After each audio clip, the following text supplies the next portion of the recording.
Hello there, and welcome to another episode of Star Wars Beyond the Reel. I'm Chase, and with me as always, co-piloting this crazy ship is Preston. Preston, how you doing? I'm doing well. How are you doing? I'm doing great. I'm doing really good because we have a special guest with us in studio today. And by studio, I mean a small room in my basement apartment. Welcome for the first time, and hopefully not the last. You may have heard of him before on our show, known as the non-Star Wars fan friend. Here he is, Lewis Mcloughlin. Is that right? Yeah, close. Lewis Mcloughlin. Oh, McLaughlin. There we go. Okay. Yeah. That's Non-Star Wars fan friend. Pretty big title. So. Pretty big title. He's been mentioned once or twice in podcasts and videos prior. Mm-hmm. So, pretty big following for you. Lewis is a good friend of mine over at work.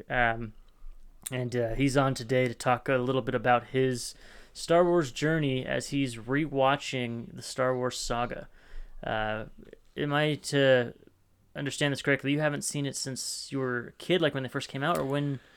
Well, yeah, that's actually a good question. I actually don't know when the first time I saw the first episode of Star Wars. I think when I came back into the country in 2017, I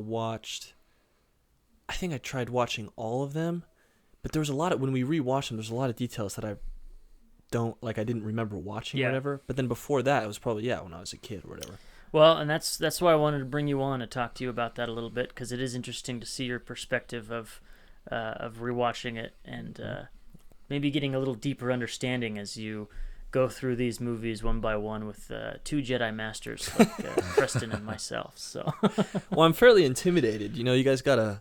Just be patient. Just a non-Star Wars fan friend. Good. The intimidation should be there. If you're uncomfortable, that makes for good radio. So, well, I think first thing we're gonna do, like always, we kind of go through our week and talk about if there's any fun Star Wars things that we did or anything we want to share with the podcast. Preston, you got anything this week that you want to share?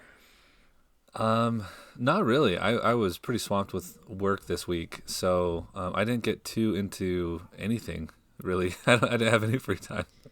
It's been the same way here, yeah. I mean, we recorded on Tuesday, so there hasn't been a whole lot of time in between our Star Wars special show, or our Star Wars Day special, I should say, not Star Wars special. Every episode is a Star Wars special. The only thing I did was watch The Phantom Menace with Lewis here. And we had some pretty good conversations about your man Qui-Gon Jinn. So yeah, we'll have to get into that and discuss that a lot. Preston, is that your guy, Qui-Gon Jinn? That's right. Yeah, he's my favorite. Unbelievable. All right, we'll get into that later. There's going to be a can of worms opened. Well, what we'll go ahead and do before we get into the news is do our guest intro quiz. So we're going to do this with every guest where we give them a few questions that they're going to have to try to answer, and it's going to be tough, Lewis. I don't know if you're going to be able to pull this off and get a good grade, but boy. First question is, what is your favorite Star Wars film, or if you want to go through your ranking, you can as well. Okay, so favorite Star Wars film, and this is fairly sentimental. I was telling you about this earlier, but the number 3, right? Which is called? The third one. The third one. Yeah. It's called Episode 3. The third movie starts. Attack of the Clones. No. That's number 2. Is it Revenge of the Sith? Revenge of the Sith. Yeah. You got it. Okay. So that one's fairly sentimental because that's like the first Star Wars movie I saw in theaters as a kid, and then like the effects were just so because that's all I cared about as a kid were the effects and like the action and everything. Mm-hmm. So that's got to be my favorite one. Well, that actually answers question number 6 as well, which is the first Star Wars film you saw and your brief story behind it. Yeah. Do you remember that day seeing Episode 3? I think I don't remember how old I was. I don't remember what year it was, but I remember being in 2005. I think I was in 5th grade, and I remember my friend Nicholas Yokobitis, and I was talking to him about it, and I was like, dude... I'm sorry, say that name one more time? Yeah, Nicholas Yokobitis. Yokobitis. Shout out to Nicholas from 5th grade. That sounds like a Star Wars name right there. That's perfect. Yeah, exactly. Anyways, but I just remember like talking to him like on a Friday at school, and I was like, dude, I'm going to go see it in the theaters, freaking out about it. You were flexing on your friends that were seeing Star Wars? Yeah, exactly. That's great. That's interesting that you started with Episode 3. And Yeah, not it was episode like- 1. I mean, I don't know. Yeah, what are you gonna do? You you had to have been a little bit younger than 5th grade though, because I remember I was 6th grade when that one came out. So 2005. When were you born? 97. 97. Would have been like, what is You that? guys are so young. 2nd grade or something like that. Yeah, you'd have been quite young. Oh on that one. boy, this is. Preston over here, you know. I was born in the 80s. College when the originals came out. I was not, no. I lived through 7 months of the 80s, so I'm pretty old. 7 months of the year. You're born in 97. Okay. Yeah.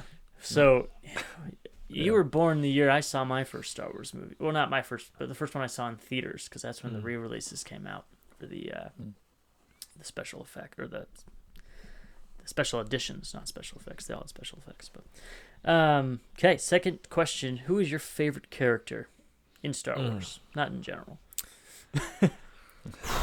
This one's tough because I was thinking about this one yesterday, and it's because part of me wants to say Mace Windu, part of me wants to say Yoda, but I think it's Obi-Wan.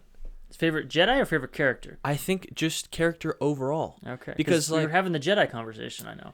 Yeah, because the Jedi, I mean, who else is going to be my favorite outside of, to me, the Jedi are the most badass. They're kind of the most, I don't know, most respectable, I guess, but I think it's going to have to be Obi-Wan. Not a bad answer. He's one of my top 2. As you can see, I have several Obi-Wan shrines around my office here. So, Yeah, Good answer. praise the Lord, well, I think I said on mine on was Max Rebo's and Preston's. Is yours still Qui-Gon? Yeah, of course. Yeah, Qui-Gon. Qui-Gon, the Jesus figure. Qui-Gon is Yeah. the Jesus figure.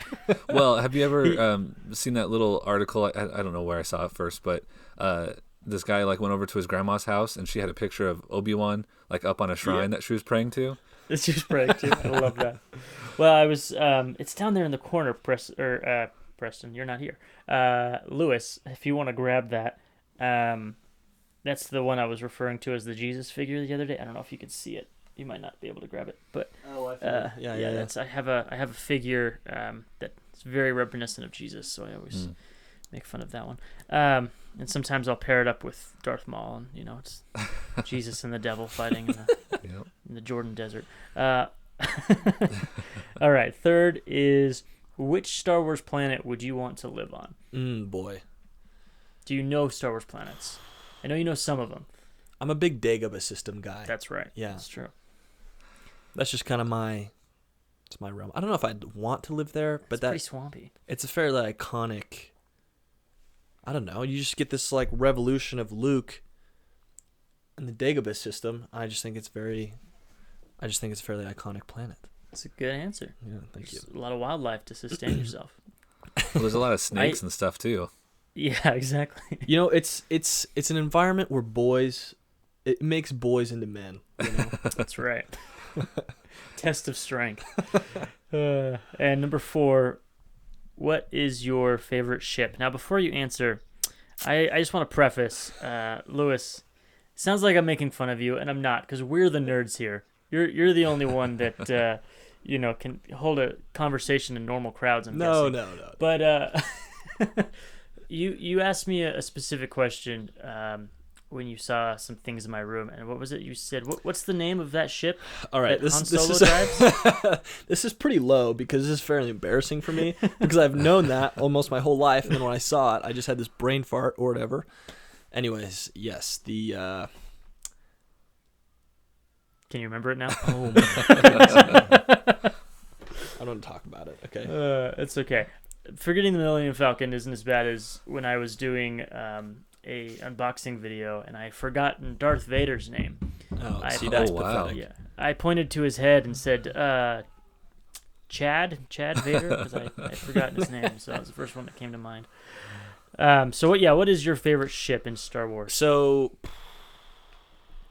you know what? Actually, it's gonna have to be the ship. I don't know what it's called at all, but in the first movie, actually, when it's Princess Leia or whatever, and then Luke, they're all on the ship, Anakin, and with Qui-Gon Jinn, that silvery one. So Princess Leia wouldn't have been there, but Well, whatever her name is. What it's Her mother Amidala- was. What's her? Padme. Padme. Yeah, sorry, yeah. Padme.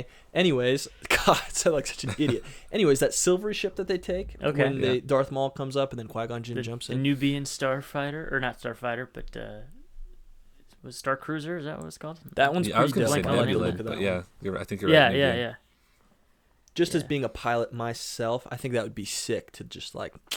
Well, you are a pilot yourself. Yeah, Yeah. Tell the folks listening at home, the 2 or 3 people that are listening to this. Lewis is currently going through flight school to be a pilot. Isn't that right? Yeah. So, yeah, during doing my commercial training right now, but have my private pilot certificate, instrument rated. But just like being a pilot, and there's no like better feeling than just giving it full throttle, and just having it Oh yeah. pierce through the sky. So I don't know, the silver ship, the aerodynamics, it looks almost like the SR-71, the Blackbird a little bit. That to me just looks so sick. See, and that's a realm I don't know. I don't know what an SR-71 is. I'm guessing it's a plane of some sort. Yeah, there's a it's lot like of talk about the fastest. SR-71 right now because Elon Musk named his son after that. Yeah, what the heck was that all Oh, about? is that what it's named after? Well, so it's like X, and then AE, and then I don't even remember all of it, but the last part is like it's SR-71 or something similar to that, and because that's his favorite ship, and so or his favorite it was plane. something like, or it's like A12 or Yeah, something it's like A that. through 12. It's weird. Yeah, it's weird, but he said the explanation of like the last little bit with the numbers is because it's something similar It's like to some plane that he SR-71 likes, as like yeah. reminiscent of that. Yeah, Interesting. it was weird. Does anyone know how to pronounce it? No, I think it's I think it's like Debrickashaw Ash. is how you say it. Brickashaw. What did you say, Preston? I think it's like Ash or something. Ash. Oh man, that's so interesting. Mm-hmm. Yeah, someone had told me about it, and I've seen memes, but I've yet to hear anybody say it. Well, okay. The 5th question here is: what is your favorite Star Wars game? I think it's the original Battlefront for the Xbox. Yeah. I played it personally on the Xbox. I'm sure it was on that would have been the PS2 or 3 or something like I that. don't know what platforms it was on back then. Now it's on both, but Mm-hmm. yeah. But that was definitely my favorite. I used to play that game growing up all the time. With my Battlefront friends. 1 or Battlefront 2? 1. 1. Yeah. You just shredded on that thing? I wasn't the best at it, but it was definitely once you like killed enough people in those games or whatever, and you became a Jedi, and then you just destroyed. I don't even know. It like wasn't even story mode. It was just like, I don't know, when you take over somebody else's ship or you're on the beach or whatever. And yeah. Anyways. Oh, yeah. Preston and I have been playing some Battlefront 2 together, the new one that came out in, was that 17? Is that when that came out? Yep. Yeah. I am not good at it at all. Preston can attest to that. Neither of us are very good at it. We're pretty bad. Preston's okay. He's middle to top tier, but I'm at the bottom most games. So, well, we'll go to the 6th question, which your first Star Wars. Oh, we already talked about that one. The first one you saw. So we'll go to the 7th question. 7th question is: if you could choose one pet from the Star Wars verse, what would you choose? Oh, one pet? Chewbacca.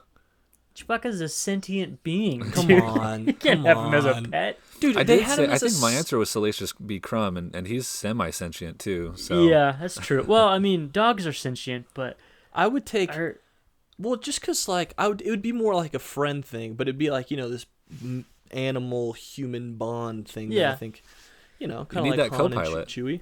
Yeah, exactly. I think I'd take Chewie. be more like a roommate though than a pet. Well, whatever. It you- depends how you treat your pets, I guess. But Yeah. Yeah, you Hey, say it's no, more that like a works. roommate, but it's going to be a lot more like taking care of a pet when you're vacuuming up all the hair off of the. It's yeah, true. no the kidding, Derek dude. table. Yeah, for sure. To groom it. And Yeah, and then you got to Close to- translate for him, get him his neat, feed him, put a diaper on him. I think he could do all that himself, man. I don't know. Wookiees are highly intelligent and a lot older than you or I. Conform Yeah, he's like to our 900 society. years old or something. No, that's take a Yoda. How old is Chewie? He's like 400. Chewie's 200 in the 200? originals. Yeah. Okay. I would take a Wookiee, I think. A Wookiee. Yeah. A Wookiee roommate. Okay. Yeah, I wouldn't call it a pet. I don't think it would like that very much. Joey, punch it. Punch it. Punch it! Punch it. Punch it!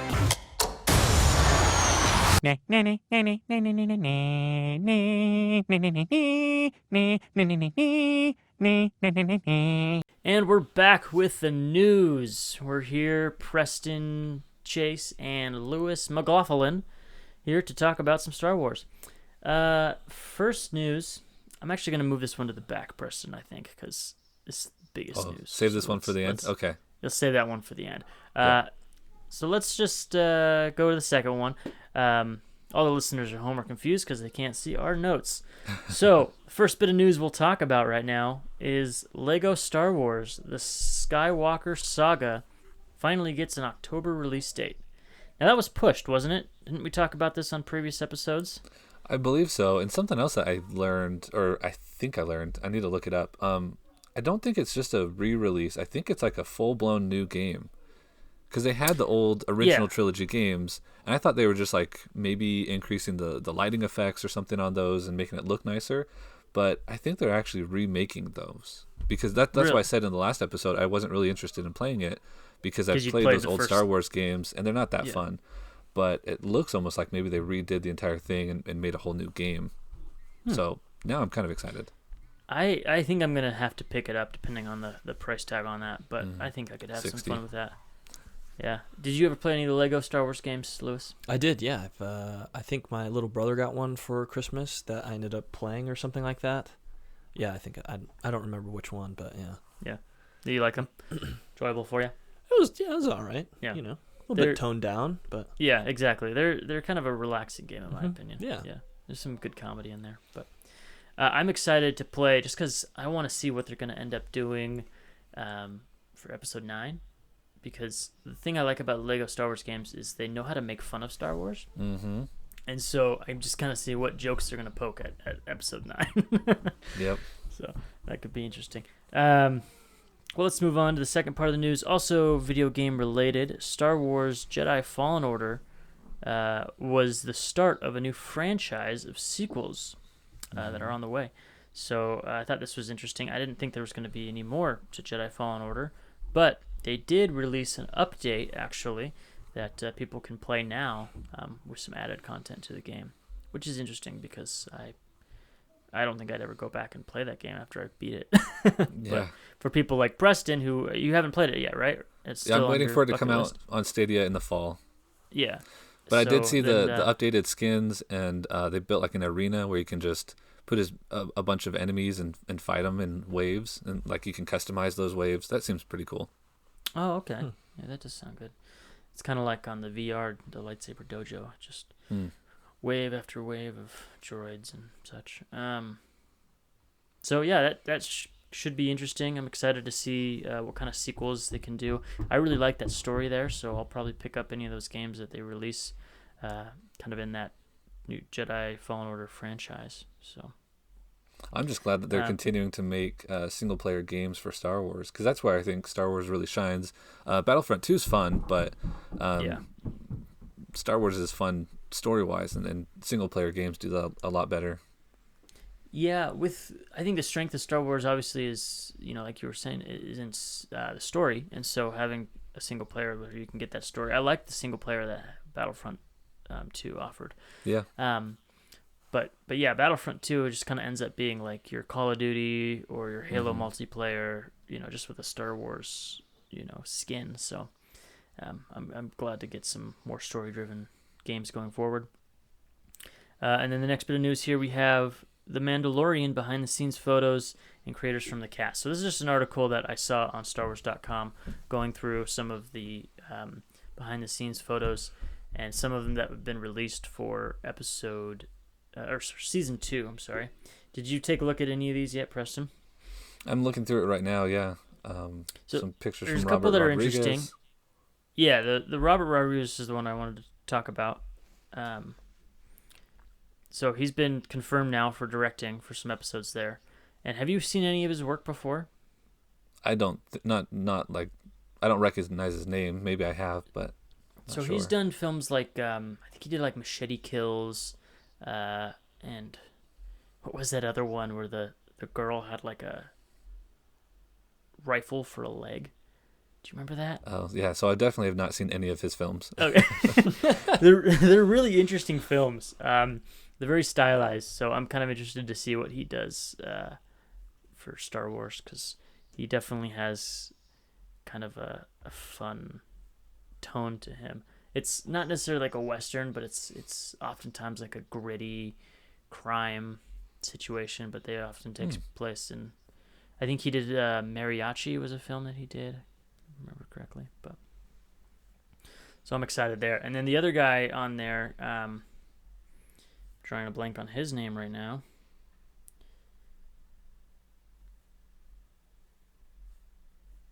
If I could pull that one up. You're talking It's about John embarrassing you Favreau? forgot his name. Peyton Reed. Peyton Reed has also been confirmed to as a be director. involved as a director. Yeah. He did Ant-Man and the Wasp. That's right. So. Peyton Reed did? Mm-hmm. Oh, cool. Yeah. So that was a good film. I think he'll do a good job with Star Wars. Yeah. So.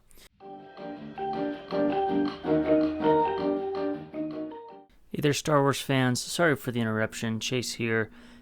Just putting in a potential spoiler warning. There was some news that came out for Season 2 of The Mandalorian that some of our listeners out there may not want to know about yet. So I'm going to go ahead and just put up this spoiler warning. So if you don't want to know anything, any spoilers coming up, potential or otherwise, for Season 2 of The Mandalorian, skip ahead.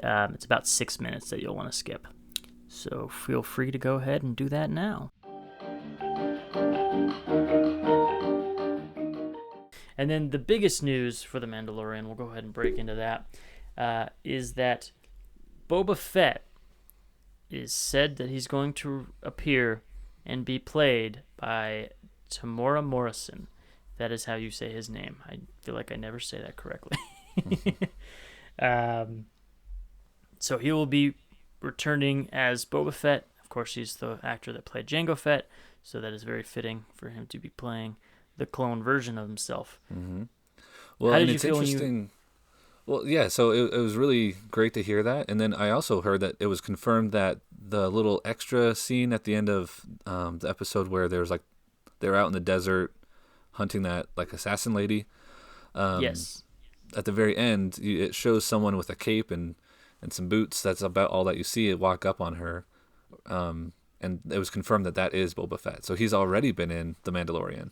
Exactly. And a lot of people speculated that when it came out. Mm-hmm. So when I think it was the Hollywood Reporter that reported this. And I'm not going to lie, I was actually a little sad when I saw this news. And I'm going to apologize to anyone that we might have spoiled this for, who are listening, who had not seen that news story. I'm going to go in and splice in a little spoiler warning because I forgot to do that earlier. But yeah, I was a little bit saddened when I saw this all over my Twitter and Instagram because it's kind of like the Ahsoka thing, you know? Yeah. I try to avoid this stuff, but this one was completely unavoidable. Oh, yeah. It was everywhere. So it hasn't been confirmed yet by Lucasfilm that I know of. But Hollywood Reporter is usually pretty reliable source. So, yeah. I'm glad that, that if he is coming back, which he is, sounds like, that it is being played by the actual actor who should be. Yeah, that's awesome. Boba Fett. Because his age actually makes sense right now because, it's been several years after. So I wonder if they're going to address the whole Sarlacc pit thing. Yeah, I hope they do. They need to if they. Yeah, they can't just bring him back because with I remember when they brought back Maul into a main film, and a lot of people that weren't keeping up were like, "What? I thought Maul was dead. What's going on?" But people that had been watching the Clone Wars and Rebels knew exactly what had happened, but everyone else was confused, and so I think they do need to do some explaining with this one. Yeah, Lewis, how did you did you see Solo? I've seen it. Yeah, I've seen it. It's been a while. Yeah. How was your feeling towards the end of the film when they show Maul? Well, it takes you for a wild ride. Yeah. Did you remember that he had died? No. See, at that point, no. And then watching the first Star Wars movie the other day, I'm like, holy F, you know? Because, you haven't seen any of the TV shows. Mm-mm. Maybe one day I'll get you to do that. It's a process. Yeah. There's 100 hours of TV shows that you could watch. Exactly. But yeah, I had met a lot of fans who, when they saw that in Solo, their first question was always, "Oh, so this takes place before Episode 1?" It's like, no, Han Solo's not that old. Doesn't quite work, and the Empire is out and about. So, yeah, I'm sure that was very confusing to more casual fans. Yep. So yeah, I hope they do address that. But at the same time, not a lot of casual fans have gone through The Mandalorian all the way. I know, Lewis, you said you watched one episode. Seen one episode, and it was apparently the worst one. I wouldn't say the worst, but it was a bottom 2 for sure. It was, I don't even know which, it was like episode 4 or something like that. Yeah, it was 4. Yeah. But it was... You didn't watch the first one? You didn't start at the beginning? Well, I don't know. I just like sat down on the couch, and one of the roommates was watching it, and I was like, all right, well, I'll watch this one. And so, yeah, I just watched the 4th one, but I haven't seen it all the way through. It's the one that is, in my opinion, the most reminiscent of like a Stargate episode. Which one is it? Where it's the heist? him and Cara Dune to take on the AT-ST Raider. Oh, I like that one. Yeah, I like it too. But as far as like catching, the show as what it is, I feel like that one and the 5th one are not good representations. Yeah, it was like this kind of side questy thing. It was. Yeah. Yeah.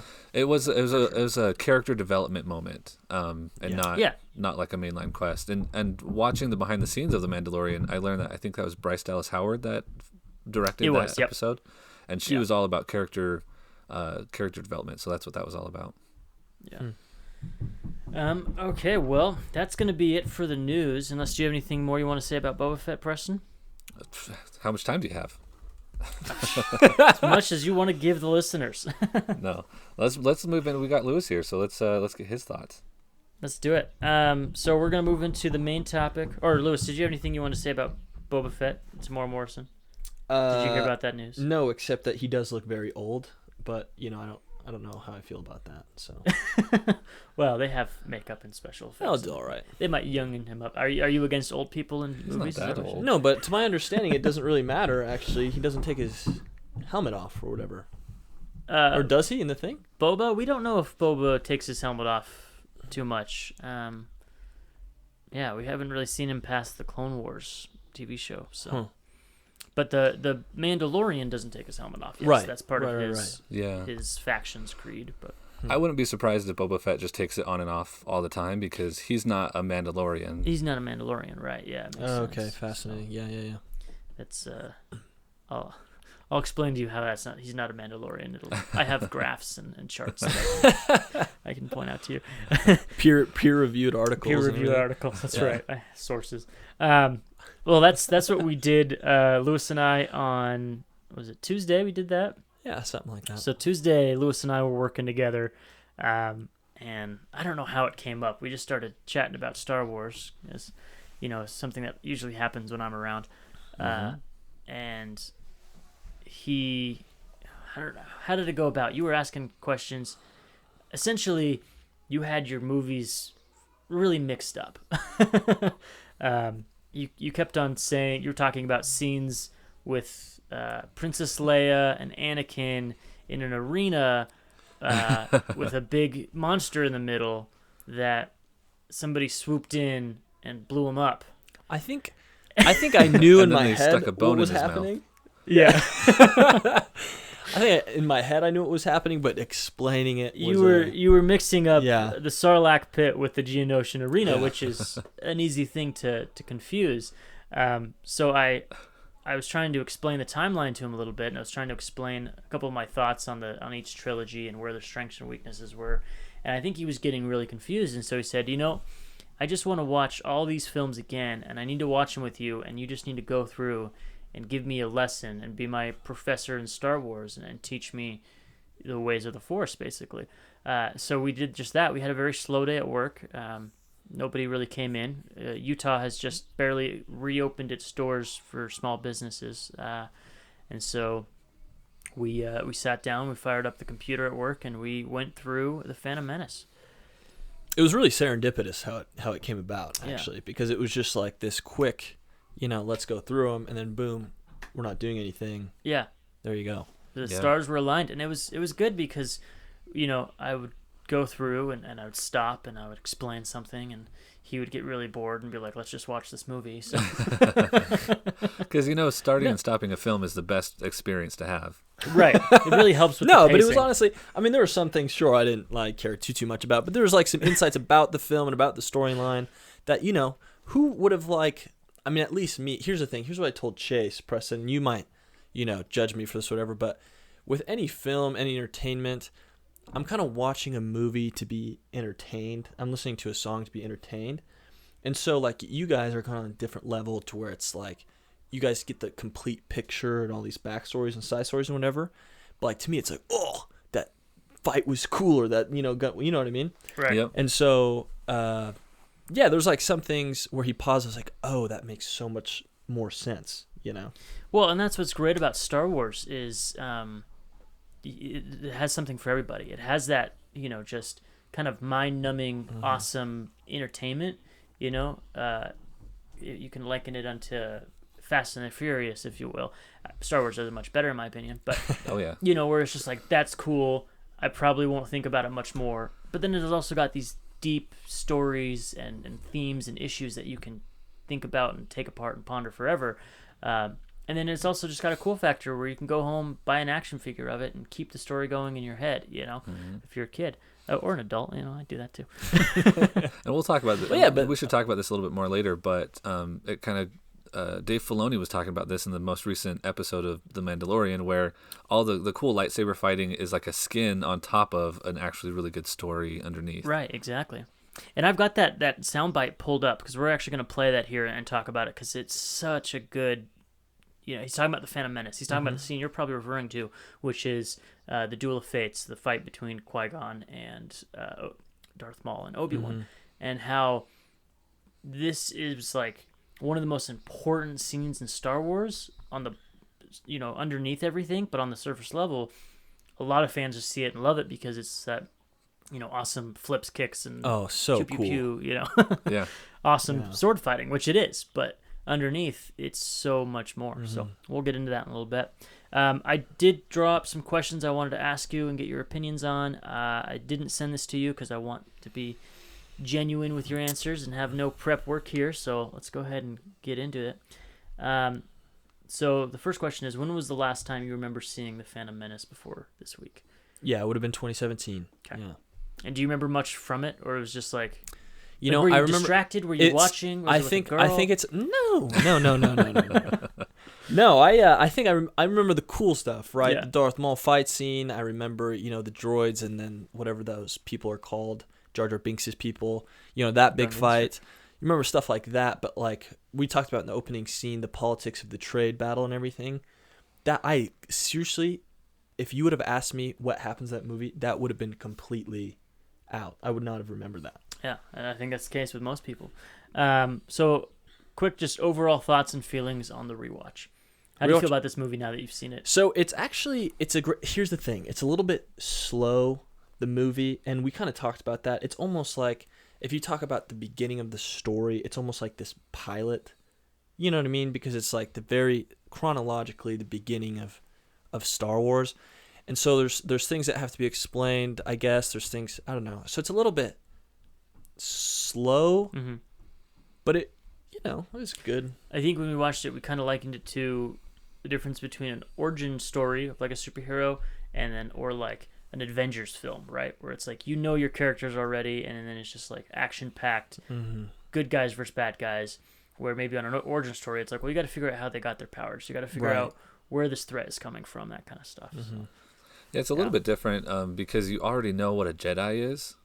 That's true. Well, Yeah. That's kind of like the assumption that the movie makes, but you don't know anything else of what's going on. And they almost have to set the scene of, this isn't the dusty, dirty backwater planets that you're used to. This is now like galactic republic and clean ships, and everything's nice and new, and they have to kind of set that up. It's true. It's a whole new setting that they're showing you, something you didn't see in the originals. Well, and it sounds like when you first watched these, you probably didn't see the originals. You started with episode 3. So, Yeah. but I'm sure you knew the story. Preston and I spoke about this in our first. It's kind of a weird thing growing up as a kid with Star Wars all around, is that you kind of already know the story, whether you remember seeing it or not. Like, you knew who Darth Vader was going into episode 3. Whether you'd seen those films, you knew who he was. You knew that he was Luke's father. You knew all these things. Yeah, I mean, it's essentially, you guys, Preston, you might disagree, but it's essentially, well, this might be unfair, but, you know, it's the same roughly storyline kind of over and over with different characters just kind of battle and balance in the Force, right? I don't know. You guys might disagree with that, but I think George Lucas would agree with you. He often says it's poetry, it rhymes. Yeah. Yeah, I think so too. Well, the next question here is, do you think the effects hold up? Okay, so we're talking about the difference in effects and how they were done. I mean, you had explained to me the cinematography of it, that background. I think here's what's big for me is the ship, one, how the ship flies, whatever, and that kind of, I don't know, green screen, computer generated, whatever it is, however they did it, I think was actually very good. What's really easy for me to see as like a casual fan, and again, I don't know what you guys will think about this, but is like the how do you say that? Like the fights and whatever, and how they're choreographed. Yeah. It's really easy to see how well done those are. It's like a James Bond film. When you watch an old James Bond film, this like guy throws like a slow punch, the guy ducks out, and then he like gets. It's like really slow, and you can like it's just like so easily seen that it was choreographed. This one actually, I'm not saying it's like the Darth Maul, Qui-Gon Jinn, Obi-Wan Kenobi fight is the best choreographed fight in the series. You know what I mean? Sure. But it was it was like fun to watch, right? It was quick, it was fast paced. Absolutely. So, yeah, I think they did a pretty good job with all those things. Well, one of the conversations we had, which kind of led to us doing this rewatch, is you had told me that you had felt that the prequels were more entertaining or better for you because of the effects. Right. And I was kind of baffled by that because a lot of people think that the effects in the prequels don't necessarily hold up as well as they hold up in the originals. Yes, the originals have some campy puppetry and stuff, but as far as like CG goes, it's usually pretty noticeable in the prequels in comparison to, say, the sequel trilogy.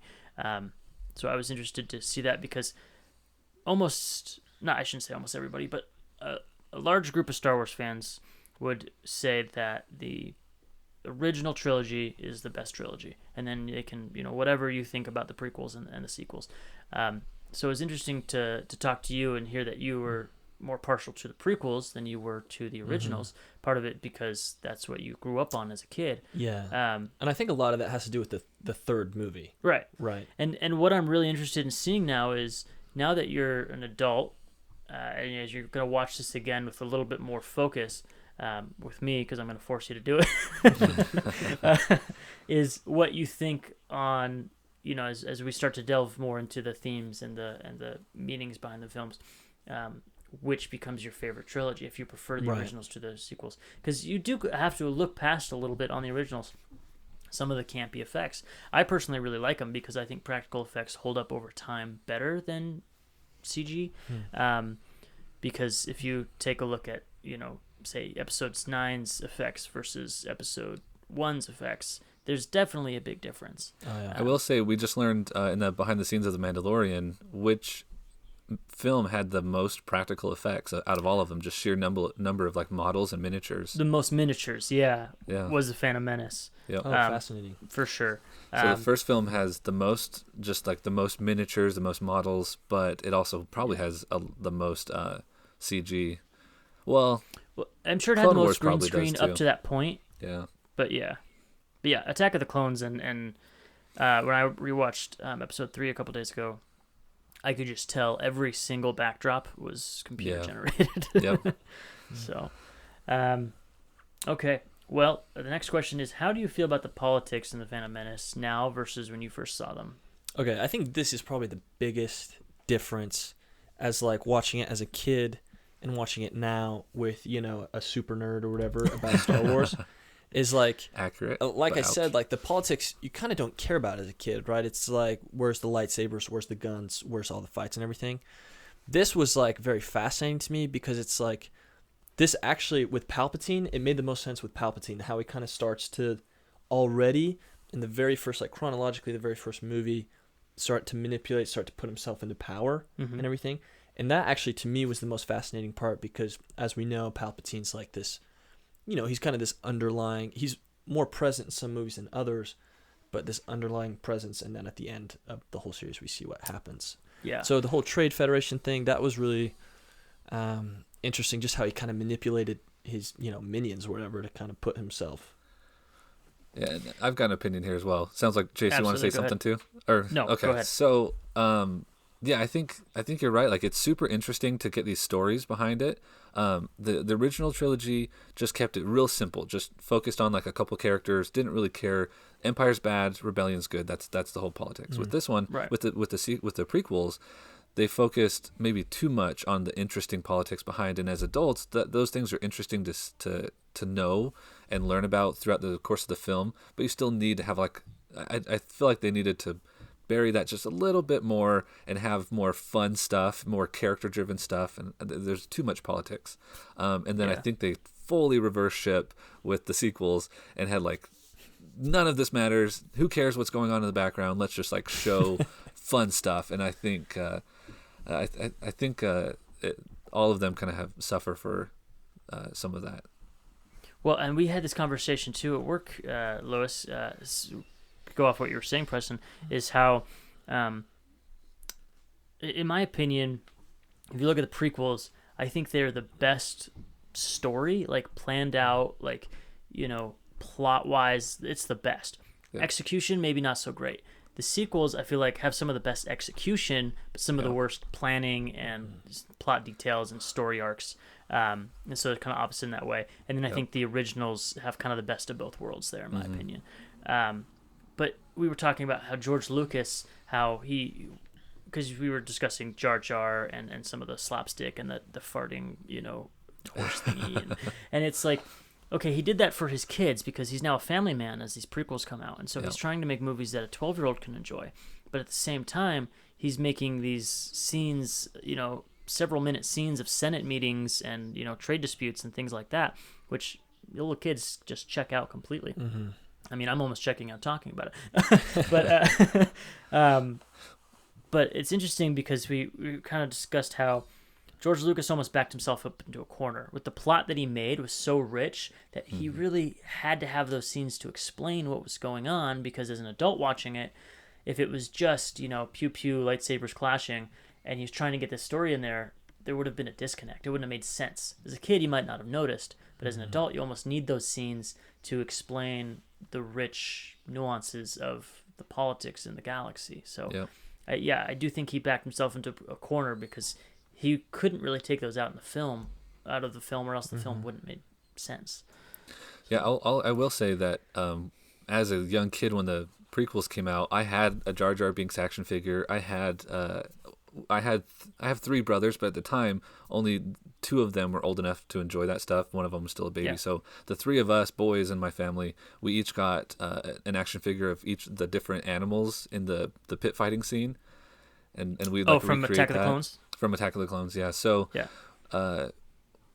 like I loved it. I loved all that stuff, and I totally ignored all the politics. So I think he accomplished what he wanted to for reaching that new audience of young people at the time. But I think that it wasn't done perfectly. I think so too. I mean, as much as people complained about the prequels, they were mostly adults who were doing it. It was, you know, the guys in their 30s and 40s in the, you know, late 90s, early aughts that were complaining about Star Wars.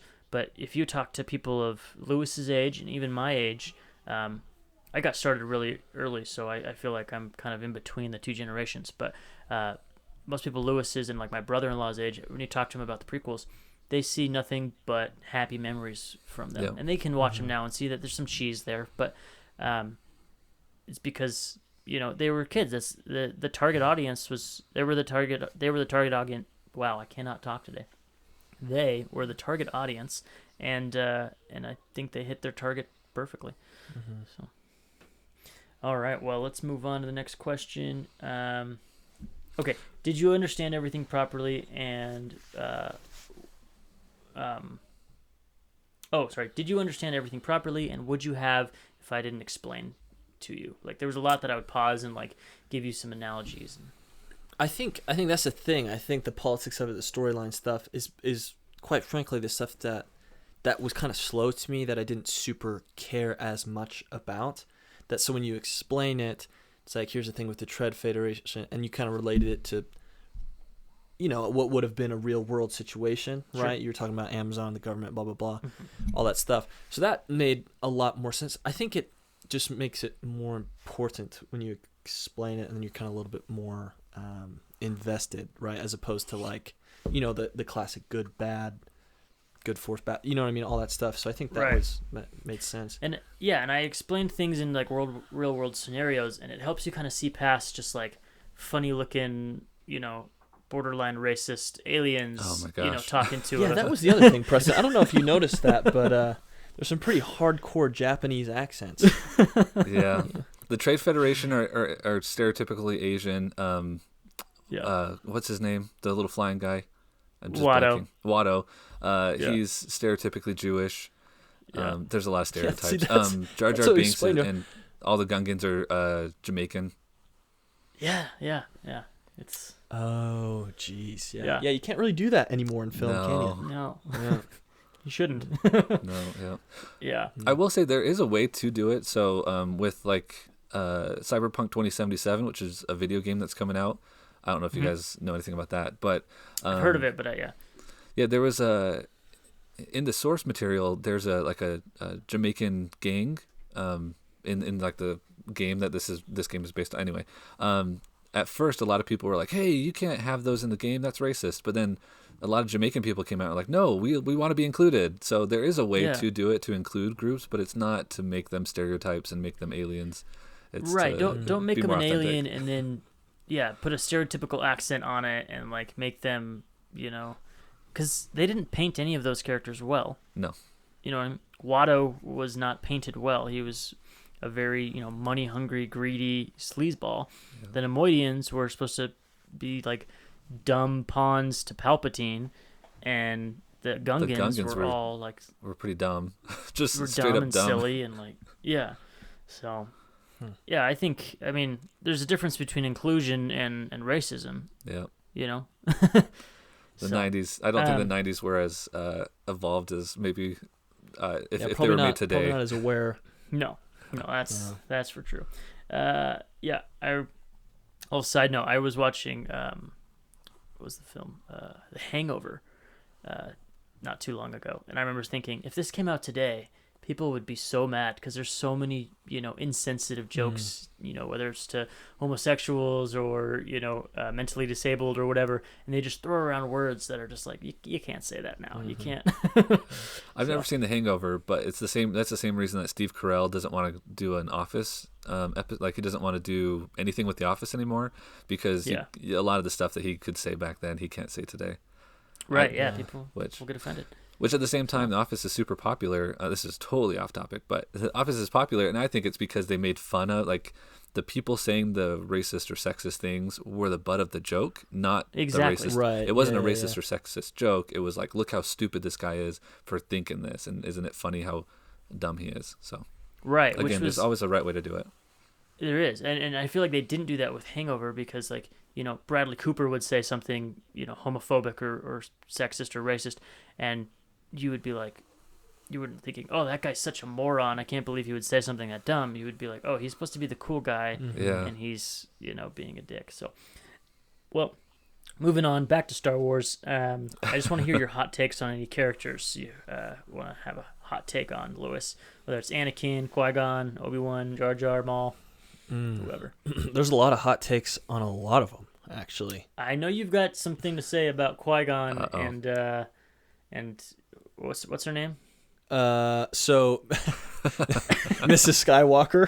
Mrs. Skywalker. I was making fun of him because he was like, oh, I want to talk about Qui-Gon and Shmi. He's like, what's her name though? So I know what it is before we record. I'm like, I'm not telling you. You have to. So figure it Anakin's out. mom, dude, there's like some low-key, actually pretty noticeable sexual tension between Anakin's mom and Qui-Gon Jinn, dude. And who's to say? I mean, I'm not blaming either one of them. You get this like kind of savior complex coming in, saving your kid, badass Jedi. And now she's like, oh, you could just see the look in her eyes. And then Qui-Gon's like, well, actually, that might be kind of nice, right? And so Qui-Gon comes in his like Kanye West looking robes. Yeah. And you just like, it's like what could have been. Yeah. Yeah. I will say I did not put that in his mind. That is something he noticed all on his own in the rewatch. I didn't mention anything about them having a sexual tension. What if this isn't their first time that they're meeting it? they're like trying to hide it, but this is, they've been around and really. Qui-Gon's the real father. Yeah, it wasn't a miraculous Qui-Gon, birth. I don't know if Qui-Gon would have done it because he actually is the like true Jedi, Christ-like figure type of guy who's like the, I don't know. I just don't see Qui-Gon doing it, but I could see he was tempted. Well, and that's a conversation that Preston and I have had many times about how we think Qui-Gon is the true representation of what a Jedi should be. Yeah. And I do think it's interesting. One thing I noticed in this rewatch is when he dies, what the Jedi should be die with him. Yeah. The true form of a Jedi have died, because from this point on, the Jedi have become corrupt. The fall of the Jedi begins. They lose their way. So I think the death of Qui-Gon is truly the death of the Jedi, in my opinion. Mm-hmm. Well, and I'll just quickly say, I don't actually believe that Qui-Gon Jinn is the father, because Shmi and him have like a private conversation when no one else is around, where she tells him that that there is no father. So why would they have that conversation in private if he was the father? He goes, who's the father? And she goes, do you not remember me? Are you kidding me? How many women have you been with in the galaxy? He's been missing his child support payments for the last however many years. It's because Republic credits don't spend on Tatooine. Yeah. Jeez, dude. Unreal. Well, the next question is, what stood out to you this time that you may have missed or ignored as a kid? Let's see. Oh, so this was really interesting for me to see. So when Qui-Gon Jinn brings back Anakin, because he's got the 20,000 whatever those things in his bloodstream or whatever that is. Yep. The mitochondria? No, yeah. midichlorians. Yeah. Midichlorian, the mitochondria. Yeah. So he's got this like unbelievable high rating of whatever that is, right? So Qui-Gon's like, holy frick, he could be the chosen one, right? And so what was interesting for me to see is this battle between the Council, Yoda and Mace, and then Qui-Gon Jinn, right? Because Yoda was like, yeah, he's got this like unbelievable future, but it's clouded. I can't really see it, so it's either big like in a bad way or big in a good way. And then you have Mace who's like, dude, this is, we gotta be a little bit careful with this one, right? And then Qui-Gon Jinn just kind of has, I don't know, he was pretty hyped about Anakin and everything, and then saw the pod race and was like, no, this is the guy. I got to train him, right? I feel like Qui-Gon, not to get religious, but he almost has more faith in the Force, if that makes sense. Yeah. Rather than the Council. I think the Council is so set on controlling the Force, whether they know it or not, and controlling the destinies of the Jedi and the Republic. And, Qui-Gon is like, I'm getting this feeling. I'm feeling this from the Force. There's something special about this boy. We need to act on it. We don't need to ignore it. We don't need to control it. We need to follow the will of the living Force. Mm-hmm. What do you think about that, Preston? 100%. That's what I was going to say. Yeah, that's why Qui-Gon Jinn is the best. Yeah. And I think at the time, Mace Windu was more of like, I don't want to dunk on Mace Windu too much, but sure. At times it feels like, this kid might be more powerful than me. I don't want someone to compete against. Kind of thing, like almost a selfish deal. Yeah, I think Mace looks more within, whether it's not necessarily himself, or as the organization of the Jedi as a whole. He looks inward rather than expressing his. So Preston, Chase, just so I understand, you guys are saying that like Qui-Gon Jinn was the only one who was like, well, either way, whatever happens, whether it's bad or good, this guy has to be a Jedi, and that's the way of the Force. Mm-hmm. I think so. Deal, instead of like, what's good for the people type of deal. I don't think it's necessarily about what's good or bad for the people, but I think he had trust in the Force, that the Force would take this chosen one and do what had to be done. But I think it was the manipulation of the Jedi and the Sith trying to control the Force on either end, which caused the tragedy that we saw. Because the Jedi Council is, I think, just as bad as Sidious, because Sidious, or the Emperor, Palpatine, he wants control over the whole Senate and he wants to become the Emperor. But the Jedi honestly want that control as well. They want, and they think of it as a noble cause. Yeah, we want to be in control so that no one can do evil, but at the same time, they're still fighting for control over the Force, over the galaxy, and all the politics. Whereas Qui-Gon Jinn's like, I don't want to be a part of the council. I don't want any of this. I'm just gonna like go out there and do my own thing, and he's more just in tune with the Force, doesn't really care. And I wouldn't say that the Jedi are just as bad as Sidious, but you're right. The end result is kind of the same, where the Jedi's intent maybe be righteous, even if it's not completely righteous because they're blinded to it. But Sidious, his intent is to harm people and have control, and he doesn't care who he steps on to do it. So I think there's a little difference, but yeah. Well, yeah, that actually, I mean, answering your question, Preston brings up a good point in the sense that, like, I don't know, I wouldn't have seen that as a kid or just even now. I mean, that opinion just about, the Jedi being bad, because I didn't even notice that, because you kept saying it when we watched the first movie, but Preston, you're saying that, like, the Jedi Council was this kind of corrupt or kind of bad thing. Even, like, now watching that, I didn't really even have that opinion. Well, and for me, it comes from watching all 3 prequel movies, and for me, the first, like, dozen times that I watched them, it always seemed like Anakin, that switch to Vader felt super forced. I was like, why did he just like become Vader and turn his back and like start killing kids? Like that seems so strange. But then, so I had to like think through, I had to almost convince myself, like, why would he turn on the Jedi? And that's kind of my rationale, is that he, in his mind especially, as being like an outsider to the Jedi and everything, and being taken in by Palpatine, he sees Palpatine and the Jedi Council as basically equivalent. Yeah.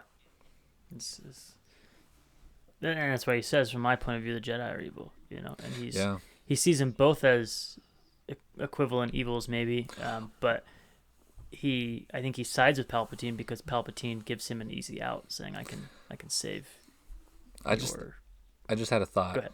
Yeah, so he does it for a selfish reason because he wants to save Padme, but Maul is a tool of Palpatine's, right? Like he trains him up just so that he can use him.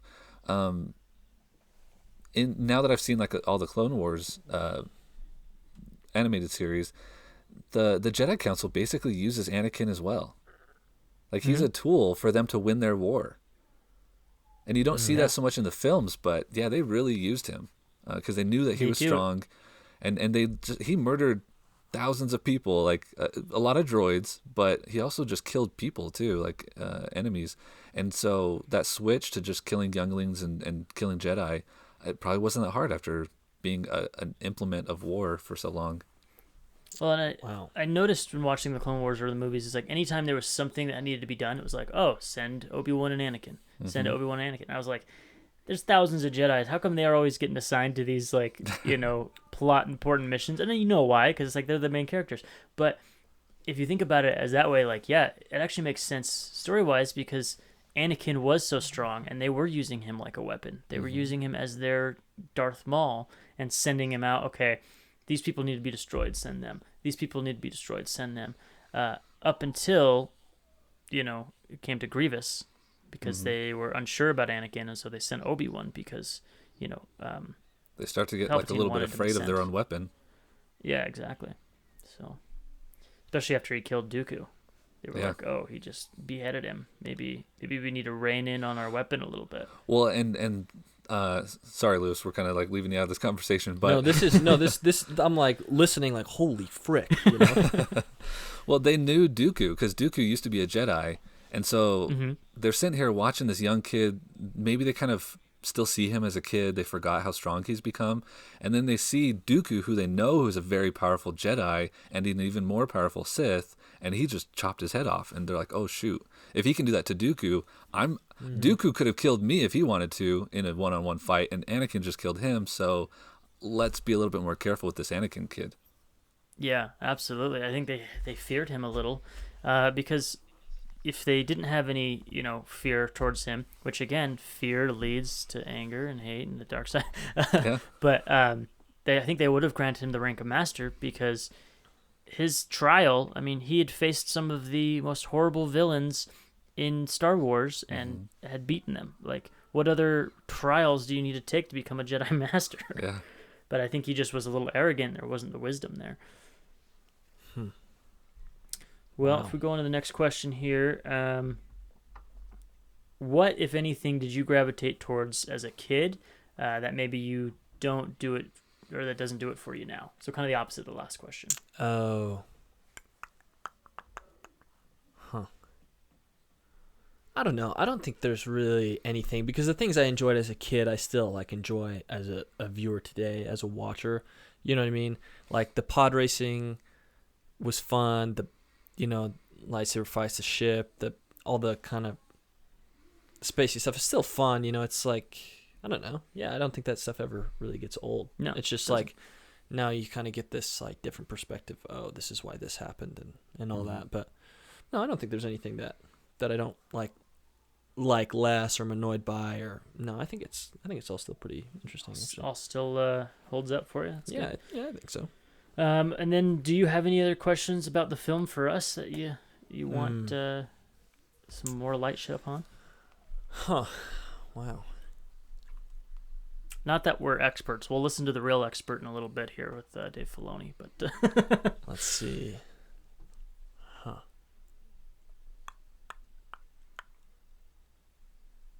That's actually good. I don't know. I think there's probably a couple. I don't know. I'm trying to think. that's okay if there's not. Oh, well, here's one based off of your guys' little kind of thing about the Jedi Council being corrupt and everything. Mm-hmm. Because, I mean, you had told me about that Yoda didn't kind of realize his mistakes until after he died. What my question is He like... still grew up until Right. until his death, yeah. So, to you and Preston, I mean, what should have the Jedi Council have done? Because in my head, there's like some pretty lame Jedi on the Jedi Council. And so, but I don't know if like putting Anakin on the Jedi Council, making him a master and everything, completely changes, him going to the dark side and everything. Because if you think about the dark side, from what I've learned, you're going to have that balance either way. Because I don't know. I don't know if like you have to like coddle this kid and be like, here's what you want because you're the chosen one, me. Right. Or, kind of be a little bit harder on him. I just don't know if they could have done anything that would have made him not switch over to the dark side.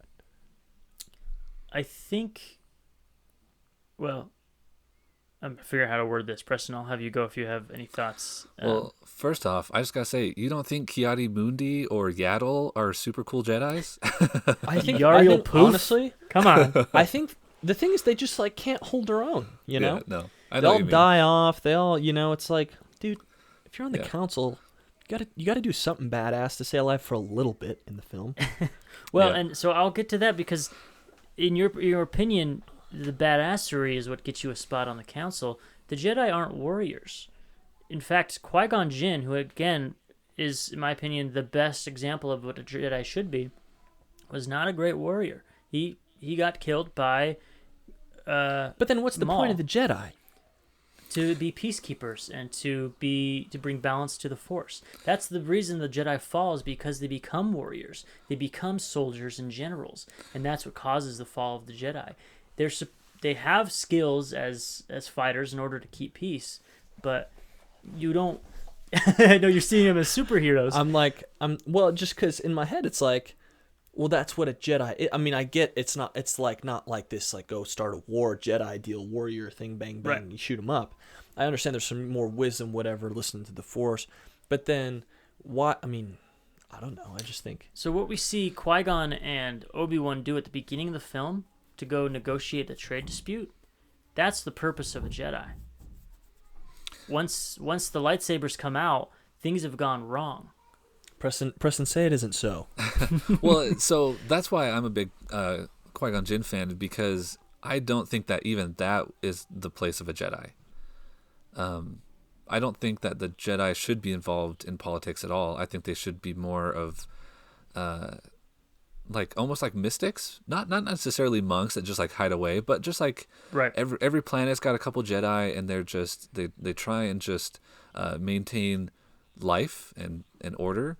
I don't think that they should have gotten mixed up in like a grand galactic political game where they're trying to negotiate. And because when you send a Jedi as a negotiator, you're not saying like, oh, here's our best, like, this is my accountant who knows trade routes really well, and he's the one Right. that's going to talk with you. No, you're sending like two dudes with swords.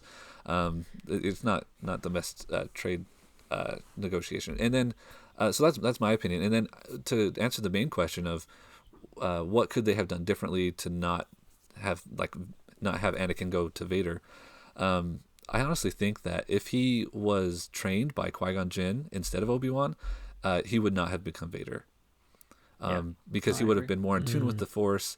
Whereas Obi-Wan to me is like a he's that guy that went to business school and then like became like a VP of sales, and like he's moving his way up the ladder of like the career ladder. And so for him, we referred to him as a company man in the past. Yeah. He's like the clean cut guy that's trying to make his way up. And so I feel like almost Obi-Wan wanted to climb that corporate ladder. And so Anakin's like, oh, okay, the way I can prove myself to my brother here, my master, is to become a Jedi master. But if he was trained by Qui-Gon, it would have just been like, oh, to prove myself to Qui-Gon, I got to become as in tune with the Force as possible. And he wouldn't have cared about the council. Well, we see that in Revenge of the Sith. Anakin even says it when he's complaining to Padme, is he should be on the council because he is just as powerful, if not more powerful, than anyone on the council.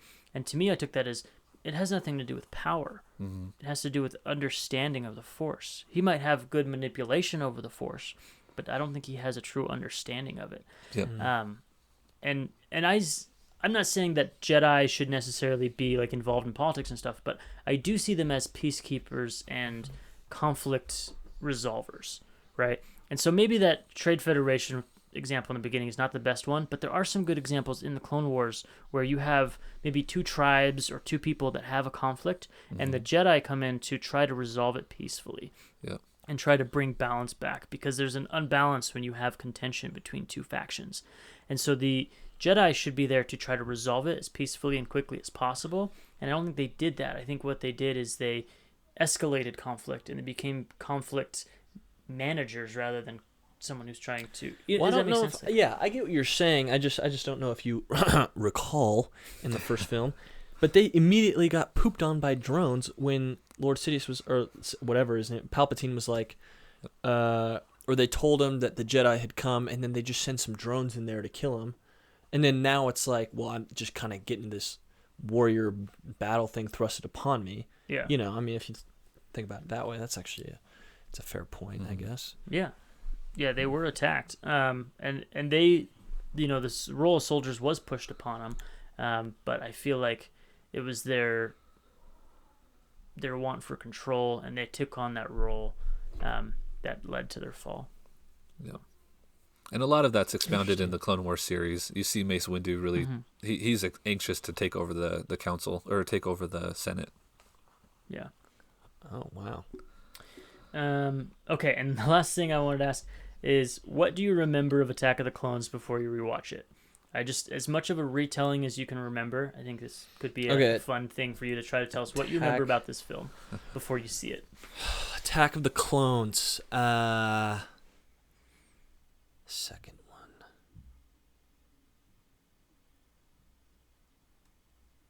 All of them kind of roll together as one. Maybe you can give them how it starts. Yeah.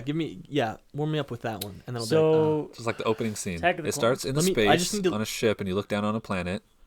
That's right. It starts with Padme's ship coming down and landing on Coruscant, and it explodes as she's leaving, killing one of her decoys. Oh, is this when Anakin and Padme really go all romancy on us? Mm-hmm. Yeah. So that's what I remember actually the most. He's looking at the poster to get some. Yeah. So this is what I remember is like, even on the posters, on the Star Wars posters and everything that I'm looking at right now, it's just like Anakin and Padme having this like little. I don't want to call it a love affair because it's not like they're cheating on anybody, but like Anakin's not supposed to be doing that, obviously. No, I know. Oh, this is the one we're in the arena, no? Uh-huh. Yeah, so that's what I remember. I'd say probably Anakin and Padme, getting this like kind of almost forbidden love thing going on. And then you got the arena where they just kind of get out of it against kind of all odds, That's probably the two major things I remember from the movie. That's a good accounting of it. Yeah, that's basically. We'll watch it this week, and you'll have to see what you think. because there's a lot to this one. It's the start of the Clone Wars, so. But we'll see why some people complain about George Lucas's dialogue writing skills. So, which it's actually perfect, but it's very difficult to watch. And there was something I saw. And cringy. There was something I saw online that I had never noticed before. Padme, when she's like on top of the pillar with the chain, the big cat, I don't know the name of the cat, but Nexu? Yeah, the Nexu comes up and scratches her across the back, and it turns her shirt into a midriff. Like it cuts away cleanly the entire bottom part of her shirt. And they put it in, I saw a gif of it in slow motion, and it just scratches across her back, leaves the marks, but then like the middle part just disappears off of her shirt. I never noticed that before. Yeah, that's George trying to add some sex appeal. Yeah. Well, also their scene that they have next to the fireplace, she's wearing like some weird like strippers, yeah, like leather corset. They definitely exploited that in the. I mean, not too much. I mean, if we're relating it to like some Bond film or something like that, right. It's fairly mild. But yeah, I mean, shout out to Natalie Portman for being like that, I guess. Yeah. Okay, well, let's go ahead and listen to this bit by Dave Filoni because it has to do with the Phantom Menace and the Duel of Fate scene, and it's really good, and then we'll discuss that a little bit. I was going to go into the review of the Star Wars Galaxy's second episode. There's some good stuff in there, but I think we'll just play the Dave Filoni bit, and then we'll talk about that, because that, to me, was kind of the main takeaway from that second episode. You went and saw these already, Preston, the first two? Yep. Okay, awesome. Prequels I thought were almost an impossible task. How do you tell the story that we've all grown up with imagining who Anakin Skywalker was? You saw so many things in Phantom Menace that you just imagined, like the Jedi Council, and none of it really was what I had expected. But I know now that that's just like how creative George is. Like he just sees it differently, and he's laying it down. And I love the lightsaber fight with Darth Maul, not because it's a lightsaber fight, but because George is so good at crafting why that fight's important every time. Like, the Obi-Wan Darth Vader fight isn't like the most wonderfully staged necessarily combat that you're ever going to see, but there's so much at stake. It's so meaningful when Obi-Wan dies that we all feel like Luke.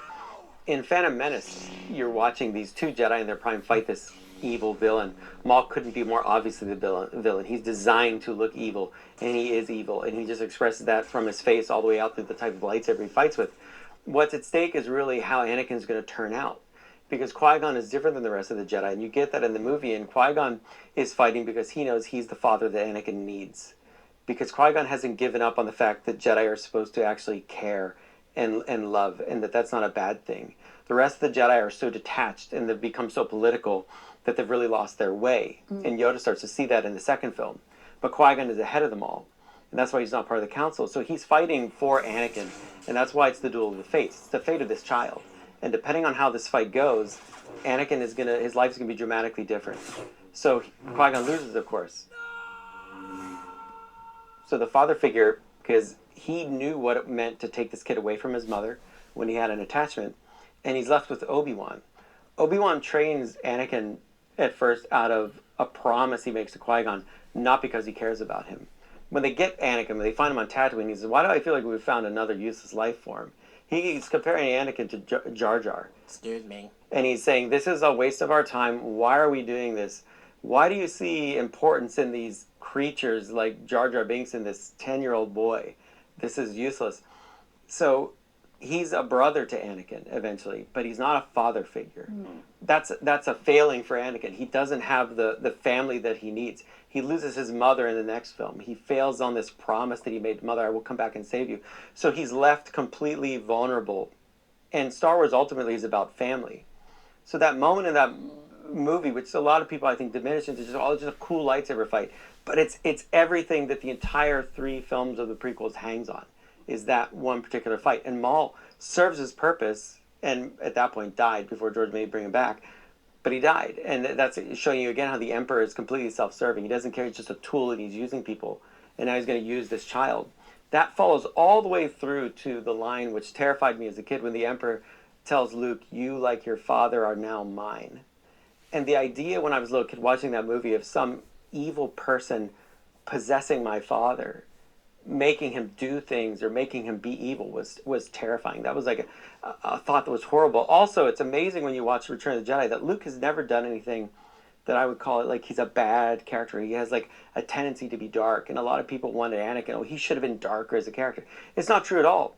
I believed Luke would turn to the dark side in Return of the Jedi. I believe that was on the table. I believe that he would kill the Emperor, and because of the way George arranged the story, I knew that was the wrong thing to do. When he's saying, you know, you want your weapon, you know, strike me down, I'm defenseless. He wants him to give into his anger. He wants him to give into his hate. And the fear, the structure that George has laid out in all the movies is coming to fruition now. And the only thing that's going to save him is not his connection to the Force. It's not the powers he's learned. It's not all these things that are an advantage to him. That's gotten him to the table. But what saves Luke is his ability to look at all that and look at his father and say, no, I'm going to throw away this weapon. I'm not going to do that. I'm going to let that go and be selfless. And he says, you know, I am a Jedi like my father before me. But what he's really saying, and why I connect so powerfully to it, is like he's saying, I love my father, and there's nothing you can do that's going to change that. And the Emperor can't understand that connection. Why wouldn't you take some African power of the galaxy? Why won't you take this? And Anakin then in that moment has to decide to be the father that he's never had. He has to give up all the power of the galaxy and save his son. And that's the selfless act that he does in return for his son. And that's what saves him in turn. So the son said the father says the son. And it works out perfectly. And I draw that line all the way from Phantom Menace to Jedi. That's the story of Star Wars. So when he pops Everything the else, helmet, you're saying when he pops the helmet off in that moment was part of the it's fated arc. It's all part of the fated arc. It's all part of like why it works and why we care. It's not about X-Wings. It's not about all the things we decorate Star Wars in. It's important. It's part of the genius of it. But we soulfully react like we don't just want an action movie. We want to feel uplifted. And Star Wars is an adventure that makes you feel good. You know, it makes me feel like, wow, I want to be a part of that. So that's what I always go back to with Star Wars is this selfless act and this family dynamic, which is so important to George, so important to the foundation of Star Wars. That's in us. And what I like about it is it is really saying there is a lot of hope out there, that we fundamentally want to be good people, that we can all be driven to do terrible things, but that we can persevere through selfless action. So George has this hopeful story, and it's something that he's reiterated most times I've seen him, you know, after we've been making things without him, is remember to make these stories hopeful. Remember to give that to kids because they really need it. And so that's just something to keep in mind. Did I bring us down? Wow, Okay, that is beautiful. I think we're done. It's hopeful for me. So yeah, boy, some heavy stuff there. Preston, I knew you were going to like that because he talks a lot about Qui-Gon, and he's pretty much just saying everything that you've already said about your thoughts on Qui-Gon and how he would have maybe differently affected Anakin's life if he had been the one to train him. Mm-hmm. Do you have any thoughts you wanted to add on what we just heard from Mr. Filoni? The only thing I really want to add is it's really difficult to hear Dave Filoni talk like that and then know what happened with the sequel trilogy. Yeah, that's all I can keep thinking of. Like, and the biggest takeaway I got from that is Dave Filoni is basically George Lucas. Like, he understands it just George as well 2.0. as George. Yeah, he if he's involved with the Star Wars project, it's going to be successful because I think that not only does George and him understand story, but they know how to make it fun and really make it meaningful and hopeful. Whereas I feel like if Dave Filoni or George Lucas isn't involved, sometimes they can stray away from that. Well, and one thing that made me a little sad is where he was talking about the through line from episode 1 all the way to episode 6. Yeah. And it's like, that's kind of the saga. That's Yep. everything important. It's bookended perfectly of the story of Darth Vader. These other 3 films are good, and I do like them. I love episode 8. But I don't think they necessarily have as strong of a place in the saga as the first 6 do. They might have been a fun, like, oh, here's an additional story of some some people who knew the Skywalkers. Yeah. But I don't think it's as good of an ending as the Return of the Jedi was, in my opinion. I could dunk on them all the time, but I just feel like the people that really like the sequel trilogy are the ones that also really enjoy reading fan fiction by people that don't really know how to write. Like they just like characters. They just want to see their characters do different things, and that's what it feels like sometimes. Because, like you said, the Star Wars is about family, and those 6 films are about this family. And then the prequels kind of you get a bunch of characters without family. Poe doesn't have a family. Finn doesn't have a family. Rey doesn't have a family. And then like I feel like they try to save it at the very end there with that very last line of "I'm Rey." Rey who? Rey Skywalker.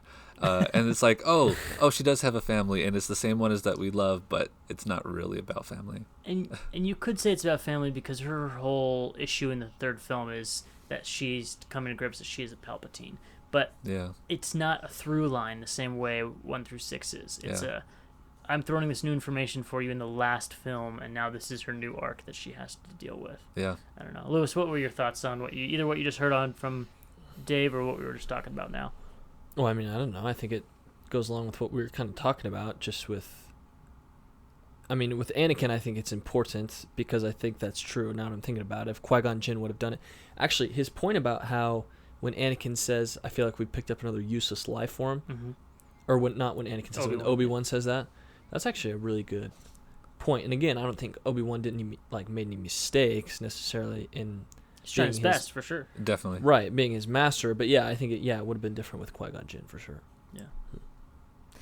I love Dave Filoni. Everything that comes out of his mouth, him and Sam Witwer, I think, have 2 of the greatest understandings of Star Wars than any other people involved. I feel like Sam Witwer, he's a little bit more narrow. Like, Dave Filoni knows everything about Star Wars, but they both are they really understand the deeper meaning behind what we dress it up with. Well, and Dave understands it the best, but I don't think he's necessarily the best choice as a filmmaker for Star Wars. Definitely. His 2 episodes of The Mandalorian, I think, were 2 of the worst directed, in my opinion. Like, the directing chops wasn't there, and he's new to it. He's an artist. Like, he started out, as an artist, and he did some work for Avatar: The Last Airbender, which I know, Lewis, you're a big fan of. Big fan. So Dave Filoni was involved in that before he came over to Star Wars. Oh, no kidding. Man. Yeah. But he's not a live-action director. So I think if you take Filoni's understanding and idea and you pair it with someone who knows how to make a good film, like your Jon Favreau's or your Taika Waititi's or, Deborah Chow, Rick Famuyiwa, I think that's why you get such good stuff coming out of The Mandalorian.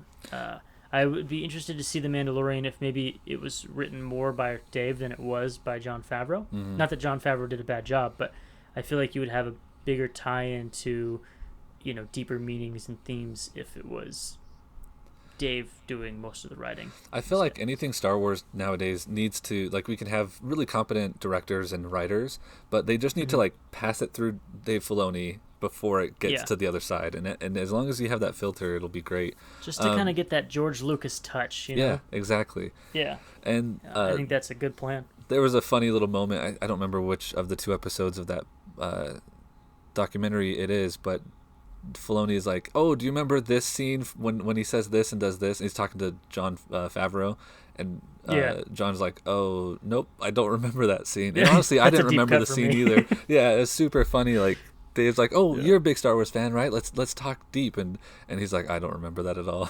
Yeah. That's great. Well, we'll have to talk more about that documentary series because it's a fun one. We'll probably dedicate an episode to those first 2, maybe 3 episodes, because the 3rd one will be out by the next time we talk. And then, Lewis, thanks so much for coming on the show. We'll have you on again if you're willing once we watch episode 2. Depending on how slow it is at work, we'll have to try to get that one in. No, this is a good time, fellas. I'm learning a lot being here. This is what Star Wars podcasting is all about. Yeah. You have to watch the movies, and then you have to listen to all the Star Wars podcasts to really understand what the movies are telling you. So. Yeah. No, the movies do a good job, but there's so much, There's a lot of content. There's a lot of content. There's a lot of layers on the outside of so cool that you sometimes miss out what's truly being said. But if you really want to dive in deep, there's ways to do it. But that's the great thing is that you can, like, especially talking with you today, Lewis, it's super cool to hear what everyone can pull out of it, because honestly, sometimes I just like watching, I will watch just the Duel of Fates lightsaber battle just because it's so fun to watch. And so it's neat that there's a little bit of something for everyone. Yeah, you can take from it whatever you want, as deep or as shallow as you want to go. That's what's great about it. Well, thank you to our listeners as well that are out there. If you like this episode, please subscribe to us on whatever, platform you're listening to us on for podcasts. Give us a 5-star rating if you're on an app that allows you to do that, or a like. And then if you want to talk to us, have any questions for us, we'll be happy to answer them on the air. Just go ahead and tweet us at BTR Star Wars, or find us on Facebook at BTR Star Wars, or send us an email at beyondthereelpod@gmail.com. We'll be happy to hear from any of you. And yeah, that's pretty much it. Preston, you have anything you want to add? No, I'm good. Okay, Lewis, you have anything you wanna send off with? No. Well, thanks for listening, guys. May the Force be with you. Thank you to our host or co-host and guest speaker today, and we'll see you next time.